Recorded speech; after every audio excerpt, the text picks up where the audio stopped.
irang asibu puraga chaliba irang asibu thaujalliba irang asibu chathariba criminal amadi terrorist group singdu nakoi nana puning thaugatpa amadi saugatpa manba mongda makoi sing asibu laksananaba losananaba thabak amta paikhattaba sina manipurgi crisis asi kamdona solution nama purakadino haibasi ekoi u laba phangde aduna masigi policy ekoi miyam na hauraga india government si chapchana ekoi thengnaba ma ekoi tawdragadi makoi ona tainana sungangdana machin thidana miyam asibu karisu leitana khallaga malemgi miyam amadi india gi larger audience dana oida pado miyam amana mislead tawraga sum thamaga irang asi sum chingtharaga putharaga chatkhigado manba sahi ani si losengraga amuk sahi ohum mari manga chatharakado manba makoigi yamna phattaba attitude kara kokomin uba phangi ano hairiba sigi chatharakena tawriba moigi masigi thawong sing ase thingnanabai damakta or chapchaba achumba wayel ama phangnanaba amadi manipurgi chathariba sahi ani losenba ngamaktaba crisis asi losenba ngamnanaba honabada ekoi miyam punna bhab taminaba khangminabagi yam tangai phadaba ma leire madu khangminanaba honabada chumdagi kokomina sinjaba mifam singda miyam huptana hekta lakpasi hujiki oina khudong chadaba miyam ma leibaduna kairo lekai maira paibi club amadi tongan tongan ba khungi luchingbi singna mifam sing sinbira kanda kokomida paw pibiraga numit amadi matam adu lepirak matamda khoi kokomi gi maikai dagi akhanna issue sing asida phajana nainaminaraba khangminaraba wangang lusing khoi isa thau pujaribe khoi miyam loina yauraga la mafam sing aduda miyam da khoi pungmen pawmen ba mani wakhan taminabagi campaign amai khoi ngasi dagi ngarang na handagi chatharaga lakjabani madu makha tana khoi paktang na tawbungam nanaba miyam na asumba mifam sing asi sinba hobiro amadi kokomi da paw pibira kanda khoi laaga wakhan taminana tanja adu lominara si haiba apge khoi sadi pamena kapak trira haibasi mla singna moi madu sengdokungam mamchangi huji akoini yengbadari noi kapak tri sidi kaphalaktabani kaphalaktri sidi india government kaphandabani india government kaphandisi kaigno hai kanda noi se kaphandraga santi lebagi mami khara tare na haira kanda kuki ga mete ga phamin halaga irang si loisanan na atem am tawni haibagi moigi home minister na parliament thamba wa si tanana ba lambi machine bani aduga prime minister home minister na parliament da pakum pi ba yamna ba atmosphere ma create tawni hai posing ase ikui kuidana mu posina yanal tamatanda moi bunker saba lanban semba kulai pesenba makogi movement tawba chingda sunglep lepte tongan ba social media singda drone footage meyam uribani ar masi india government na matam khara kaphandabani masi miyam da minam na ba to chathaba thawni masi akoi mla singna ona tainaba wafam da sungale dana dmaina ngangbaduna makoi si miyam sigi interest ta thabak tawai mahuta delhi gi interest ta hena thabak tawba amit chagi tanda jagoi sanana ba honaba adumba wangang sangang ne na koi dmain thamje manipurda kogi chin kuki narco terrorist singna india government gi mating lawraga amadi india government na sinbalang bada phawwa yarum ba yabagi mawongda thawrang tawraga ko helakiba dung laba manipur gi crisis me gi tang hum ing 2023 da horkiba dung laba crisis asigi chahi ani hajilakpa asi phawbada india government gi side gi chap chaba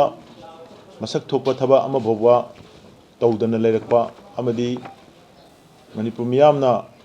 atam kayai mamangdagi hairaga lakpa talaga lakpa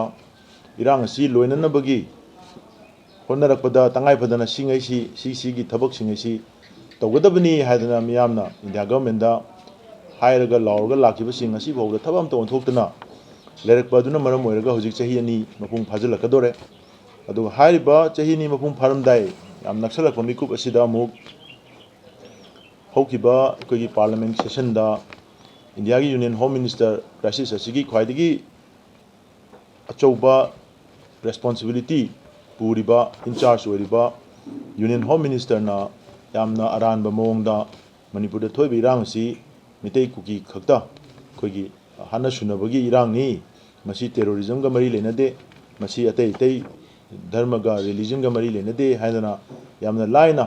india government si nanthokibagi mawongda nanthokkiba yanabi mawongda miyam da namjillaga thamamba adumba magi wafam sing aduna maram oirakanda manipur da thoiba irang asi india government na loisanningdabagi mawong ama loisanba pamdabagi mami ma yam chauna tarai madu tarakpaga iroinana ngarang si amuk akoigi Asian एजदा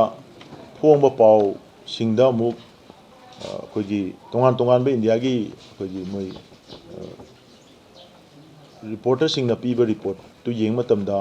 Manipur दा थोइबा इरांग सिगा अखोगी China ना पुनिंग थोगटपा अदुंगलबा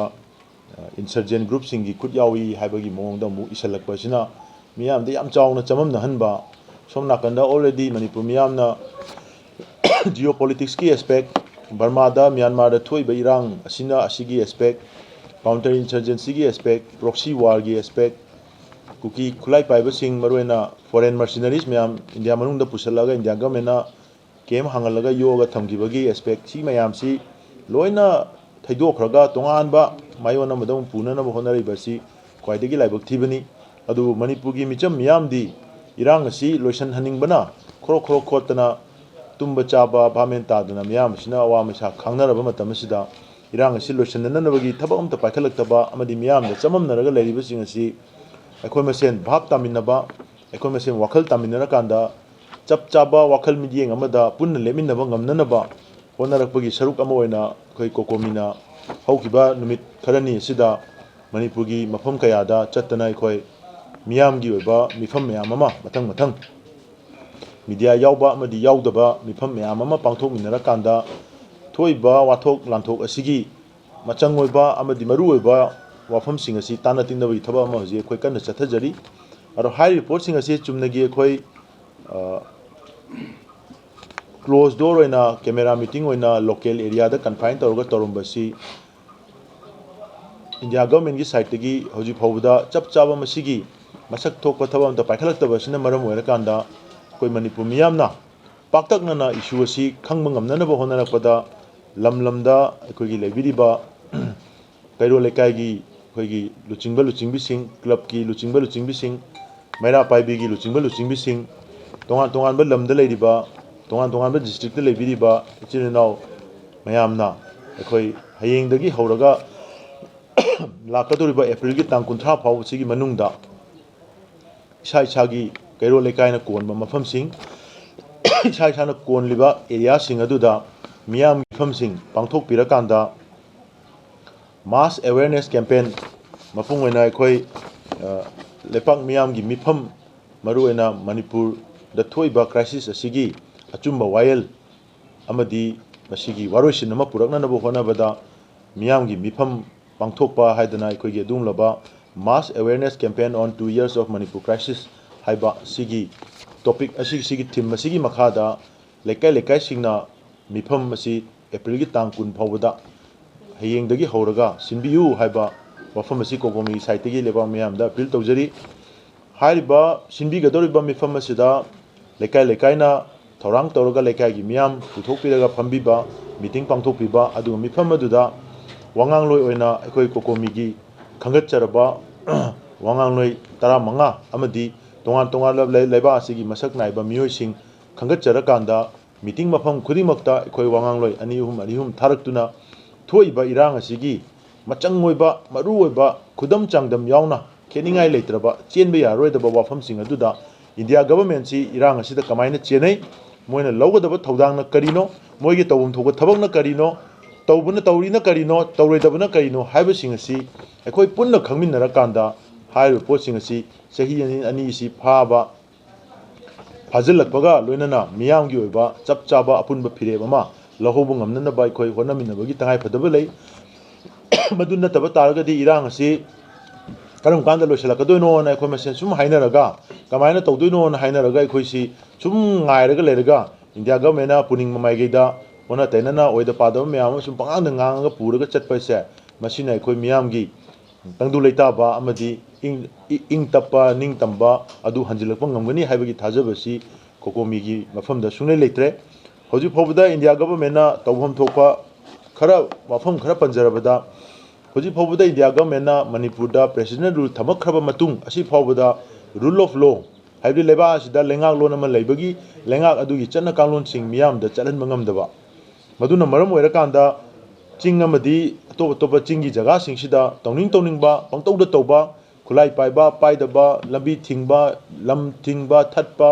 mi phaba punba hatpa tupa mi manghanba sigi thodok sing ase hojik su tum thoga leiraga masigi chanaba action namata state ki force ki side ki su lokhataba legal ki side su lokhataba state ki administration ki side su lokhataba governor na su madu ki chapchaba miyam da report ama phajana mapung phana thamangam daba sigi thodok sing ase masima leire ani subada hostile area sing ching da leriba hostile area haibadi micham miyamna chatke lakke amadi phawraga lambi chachage hai matamda maduda hatpa tupa phaba punba amadi aki akhang pigani haidana organize taruga leriba hostile area sing ase masi sanitize tawnana bagi thabak india government ngasi phawda paikhatte aduga matam kaya gi mamang dagi governor masa si koina hanba sida governor oina pr la matungda charge pugra matungda koi kokomi gi thomi sing amadi koigi women wing gi ima sing yaga punna changa phamina matamda governor masada koina sengna hairmabani suspension operation da leriba arm group sing asi leader sing asi foreigner ngaktani moi masana governor masana home secretary wearing eda manipur government da irakiba city sing loina unar kharbani ma masaju khangabani ada hoji phawda foreigner na leader oiba terrorist narco terrorist group adu aikoigi chingthak sing asida makoigi camp hangduna thamaga manipur da kamaina tangdu leitaba amadi ing tap hanjalakaduno kamaina security hanjalakaduno kamaina law and order hanjalakaduno anu masi lo shalu masi lo tho haibasi hanjan haira phawda hoji phawda madugi thabamta tawbangam daba kulai tingalu hairaga tingalo ena phone laurokpada tingalo ena lauriba mi singdugi mathakta kaiguma thabamta tawgidaba highway lambi phalo hairaga phaloi koi phalaloi chalaloi haidana hairaga akanba maihau lampok thokpa yekhai tingaiba sibai mayam ama sohalaga adumba thabak chatharabadu su madui mayakta thabak kemja torokidaba advain tawduna india government na irang asibu bada miyamna khanarambasi hoi kokomi gi khoi gi phireptadi manipur da president rule thambasi khoi sungpam pangide maramdi president rule na manipur da ngasi phawda afaba thabamta purakidri handaksu khoi gi president rule se mi mayam amana budi president rule lakona bu phare president rule lagadi at least एकोई Ching Amari तमनी Makta Chan Mirae नाइदना Manav मीडियंग अमदा Delhi दगी एकोई administration से तौरा कांदा इरांग से थुना lotion मदा सोइना मतेंग पांगनी ना मयाम यामना hopeful ओइबा कांगु मुसु लेजरमनी अदुबु होजिकती president rule असिना तौबम थोको थबक सिंग home minister ना लाउथोरखिबा main अखोगी main निपान गी खोंजंग अखोगी हाईवे फ्री मूवमेंट फेल होइकिबा गवर्नर ना अपील तौकिबा आर्म सरेंडर तौरोय हदना फोंग सिंगनरागा फेल होइकिबा अदगी अखोई कैसामपातगी आगां नुपा मचा लुआंग थे मुकेश जौजान टेक एरिया दा आर्मी की कोई पोस्ट लालगा चंगरगा अल्टो कार में यावना मांगखिबदा थीबा फंगदबा सुमाय तौना नत्तबा थौदोक मयाम अमा थोकांदा सोमनाकंदा गवर्नर ना लौमी की थोरम संगाबा चलेबा तोंगान पब्लिक फंक्शन में यावरगा अखोगी मियामदगी प्रेजेंटेशन लौबा तौरगा यामना लाइटर अखोगी म्युनिसिपल एडमिनिस्ट्रेशन दा माय ओनसल लेखरकांदा अखोगी यामना अर्जेंट ओइबा इमरजेंसी ओइबा सिचुएशन सिंगसी हैंडल तौबगी ममी में यामना चाउन तारक्तबसिना मरम ओइरकांदा प्रेसिडेंट रूल असी याम सांगना लैननबी मरम सि मियामना हजि उंग पामनरक्त्रे अदुना मरम ओइरकांदा हजि अखोई खुत्ता लैरिबसि मियामना खनरमबना था अनि अमदि अहुम सिगी मनुंगदा प्रेसिडेंट रूल सिना होस्टाइल एरिया सिंग सैनिटाइज तौरबा पीस ब्रेकर ओइरिबा पीस डिस्टर्ब तौरिबा एलिमेंट सिंग असी कंट्रोल तौसलाबा अदुमाइना थुना लाक्सलकांदा मखोइना सस्पेंड तौरगा थमिबा असेंबली सि अमुक रिज्यूम तौहलकांदा लेंगाकता सिनगनी हाइबगी थाजबदु मियामना लैनरमी अदुबो लेंगाक पाइरंबा मेजोरिटी लेरिबा एमएलए सिंग असिना मखोइना प्रेसिडेंट रूल सी हुजिकती होपलेस ओइराबनिना मखा ताना मसिगी पोसिना सुम सांगदरगी तारगदी प्रेसिडेंट रूल लेना एमएलए सिंग सिना हुजिक लैथोगा लेखरे मखोइना लौगदबा थौदांग सिंग लौद्रे अदु एमएलए सिंग असिना एखोइगी थबक तौगदबसु तौदबा प्रेसिडेंट रूल तौरकनी खनबसु तौरक्त्रबा अदु तागदी एखोइ लीडर अमा खल्लगा सरकार गवर्नमेंट नमक मेजोरिटी क्लेम तौर गवर्नमेंट नमसु सेमंगमद्रबा अखोई एमएलए सिंग असिदा मियामना अमुक करी थाजब थमदनो हाइबा वहांग अमंग असिदि मियाम मफमदा याम चाउन हंगनरबनी अनु सिगी फिबम से लाकपनिना अखोइना खनबदरी मसि प्रेसिडेंट रूल सि लोइसलगा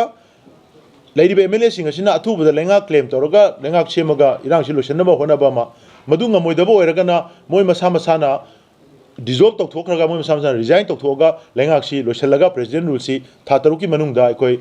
मियाम की फ्रेश मैंडेट अमा लौरगा अनोबो म्यूसिंग खल्लगा अखोइ अनोबो लेंगा अमा सेमगा इरांग सि लोइसनननबा एटेम अमा तौदुना चुंगद्रा हाइबा वाखन सि अखोइ खनबा हौरबनी अदुना हाइरि पोसिंग सि अखोइगी लेरिबा ꯚꯣꯠ ꯀꯥꯔꯒ ꯍꯧꯖꯤꯛ MLA ꯅꯤ ꯍꯥꯏꯗꯅ ꯂꯩꯔꯤꯕ ꯁꯤꯡ ꯑꯁꯤꯅ ꯂꯩꯕꯥꯛꯀꯤꯗꯃꯛꯇ ꯇꯧꯅꯤꯡꯉꯤꯕ ꯇꯧꯒꯗꯕ ꯊꯕꯛꯁꯤꯡꯁꯤ ꯃꯦꯖꯣꯔꯤꯇꯤ ꯂꯩꯅ ꯂꯩꯉꯥꯛ ꯁꯦꯝꯕ ꯉꯝꯅ ꯁꯦꯝꯗꯅ ꯂꯩꯔꯤꯕ MLA ꯁꯤꯡ ꯑꯁꯤꯅ ꯃꯤꯌꯥꯝ ꯃꯃꯥꯡꯗ ꯊꯣꯛꯂꯛꯑꯀꯥꯟꯗ ꯃꯈꯣꯏꯒꯤ ꯑꯣꯏꯕ ꯆꯞ ꯆꯥꯕ ꯇꯧꯒꯗꯕ ꯊꯕꯛꯁꯤꯡ ꯑꯗꯣ being a leader of the state ꯃꯣꯏꯅ ꯇꯧꯐꯝ ꯊꯣꯛꯄꯗꯨ ꯐꯖꯅ ꯍꯥꯏꯕ ꯆꯪꯉꯤ ꯑꯃꯤꯠ ꯁꯥꯍꯅ ꯍꯥꯏꯕ ꯉꯥꯏꯕ BJP ꯅ꯭ꯌꯨ ꯗꯦꯜꯂꯤꯅ ꯊꯧꯖꯥꯟꯕꯤꯕ ꯉꯥꯏꯔꯒ ꯁꯦꯟꯇꯔꯅ ꯈꯜꯂꯛꯄ ꯉꯥꯏꯕꯅꯦꯅ ꯁꯨꯝ ꯂꯩꯔꯒꯗꯤ ꯁꯦꯟꯇꯔꯅ ꯈꯟꯒꯦꯔꯥ ꯈꯜꯂꯣꯏꯔꯥ ꯁꯦꯟꯇꯔꯅ ꯈꯜꯂꯁꯨ ꯑꯣꯏꯔꯔꯣꯏ ꯍꯥꯏꯕꯒꯤ ꯃꯤꯌꯥꯝꯅ ꯃꯈꯣꯏꯒꯤ ꯃꯊꯛꯇ ꯑꯀꯟꯕ ꯋꯥꯔꯦꯞ ꯐꯤꯔꯦꯞ ꯁꯣꯏꯗꯅ ꯂꯥꯛꯀꯅꯤ ꯑꯗꯨꯅ ꯑꯊꯨꯕꯗ ꯂꯩꯕꯥꯛ ꯃꯤꯌꯥꯝꯒꯤ ꯏꯍꯨꯜ ꯈꯪꯅ ꯃꯤꯌꯥꯝꯅ ꯚꯣꯠ ꯊꯥꯗꯔꯒ ꯀꯥꯈꯤꯕ ꯃꯤꯍꯨꯠ ꯑꯃ ꯑꯣꯏꯅ ꯂꯦꯖꯤꯇꯤꯃꯦꯠ ꯂꯤꯗꯔ ꯑꯃ ꯑꯣꯏꯅ ꯃꯈꯣꯏꯒꯤ ꯇꯧꯐꯝ ꯊꯣꯛꯄ ꯊꯕꯛꯇꯨ ꯑꯊꯨꯕꯗ ꯇꯧꯕꯗꯨꯃꯗꯤ ꯌꯥꯝ ꯇꯉꯥꯏ ꯐꯗ꯭ꯔꯦ ꯑꯗꯨ ꯅꯠꯇ ꯇꯥꯔꯒꯗꯤ ꯃꯤꯌꯥꯝꯅ ꯄ꯭ꯔꯦꯁꯤꯗꯦꯟ ꯔꯨꯜꯁꯨ ꯂꯣꯏꯁꯤꯟꯕ ꯂꯩꯔꯤꯕ MLA ꯁꯤꯡ ꯑꯁꯤꯁꯨ ꯂꯣꯏꯁꯤꯜꯂꯒ ꯑꯅꯧꯕ ꯐ꯭ꯔꯦꯁ ꯃꯦꯟꯗꯦꯠ ꯑꯃ ꯄꯤꯔꯒ ꯑꯅꯧꯕ ꯂꯨꯆꯤꯡꯕꯁꯤꯡ ꯈꯟꯅꯅꯕꯒꯤ ꯄ꯭ꯔꯣꯁꯦꯁ ꯑꯃꯗ ꯃꯤꯌꯥꯝꯅ ꯁꯣꯏꯗꯅ ꯄꯥꯝꯅꯔꯛꯀꯅꯤ ꯍꯥꯏꯕ ꯋꯥꯐꯝ ꯊꯝꯖꯒꯦ